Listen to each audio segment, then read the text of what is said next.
you're ready, Alex. Are you going to miss us? Members of the media, I will head miss coach you, yeah. Troy G. Ward. I'm sure you'll find a way to be in touch. Coach, can you just talk a bit about special teams? For most of this series, they were a non-factor, and then tonight they decided the series. Was it just bounces, or did something change? No, I wouldn't say anything changed. I thought, their first power play goal down low there, like I felt that, we knew what they were doing. I mean, they just executed, and, it's mathematically it's a 4 versus 5. So the other part that was a little bit a part of that one there was the fact that Banks was in the box.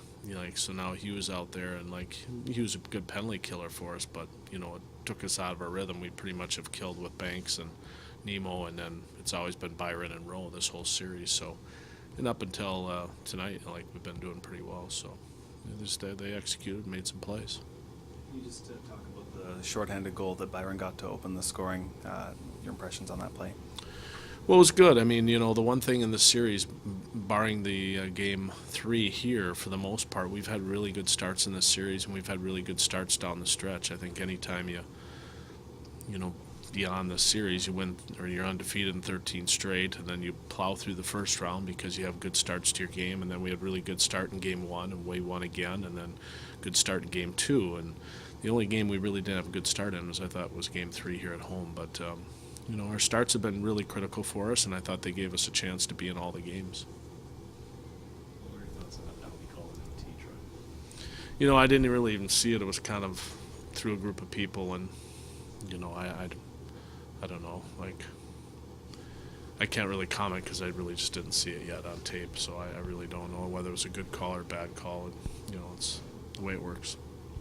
Troy, what is it about the players that we've asked all year long that they all buy into the program and they're so eager to just jump at the bit to back out and play for you? I don't know. I think that I think we set when we landed here as a staff, we talked about building a program, and we talked about building something that we wanted to be special, and we talked about a place of destination in the American Hockey League, because obviously within the league we live in, there's a lot of people that, as players, they don't want to be here because it's a long way, and then you got to look at the travel. If you just look at it at travel alone from a player's perspective, they're not crazy about coming here. It's hard. We that live here, we find this place a great and special place. And the travel isn't as difficult as it seems, although it is difficult. I mean, I was in Houston for 3 years, and I thought that was tough, but this is way tougher than Houston. So it is difficult to a certain degree, but we just set out to build a program and a place to destination to develop. And when we looked at development, and when I made an effort to be a coach at one point in my career, I always said I'd be doing it based on life. Life becomes before hockey, and so that's been our method of madness, and we've kind of lived day by day here. But I think as a collective group of people, we understand what's right and wrong, and we understand how to treat people, and I think that's probably made it the special bond that they have in that room. They have a lot of respect for each other. They have a lot of respect for the people in the city, and the fact that we have a chance to display our skills in a good place and a good rink, and so they're a real humbled group. You're heavily involved in the community, but how disappointing is it when you look in the stands tonight and you only see 1,400 people? That's got to be tough on you. Not well. I mean, I think obviously things take time to build any franchise in any area, no matter where part of the world you are. But I would say in the playoffs, it's pretty American League knowing that you're not going to play in front of many people in the playoffs. So, come playoff time, I would say that we have less emotion towards the crowd than we do at any other point in time. And you think any time in January or February, when you're this part of the world in Canada, you'd like to say you could play in front of 5,000 to 6,000 people.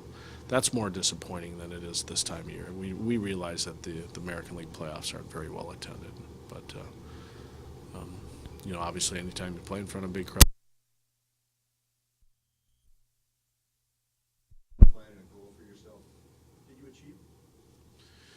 Yeah, I thought we did a lot of really good things that would take a significant amount of time to talk about.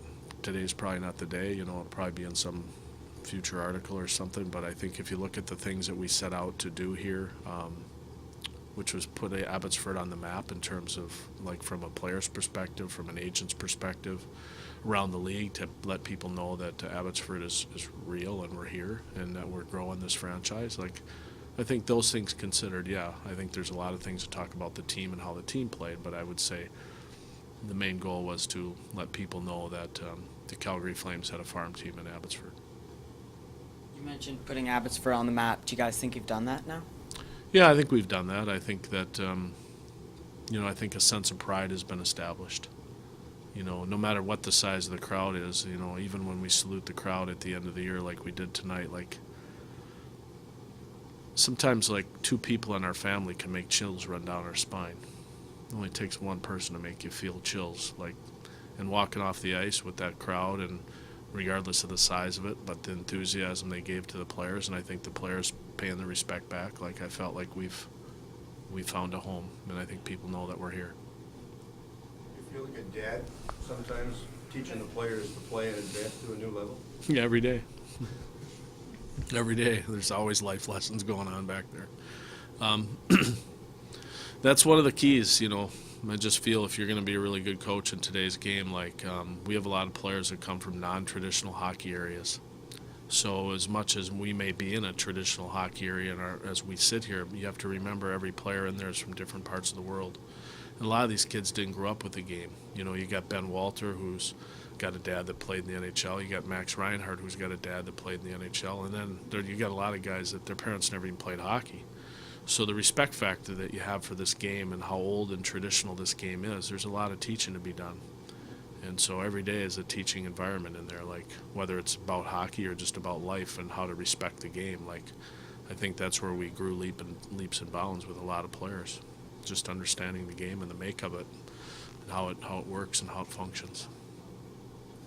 Can you just talk about your team's process tonight? You gave up a lot more shots than you did in Game 4, but at the same time, it didn't seem like there were a lot of quality chances. And do you think this was a game that your team should have lost?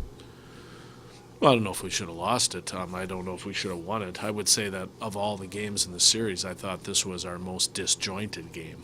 I would say this was our most disjointed. I found us, whether it was because it was the pressure or whether it was because of just the makeup of our team tonight, like, I found us struggling to get out of our end with any consistency and any freedom.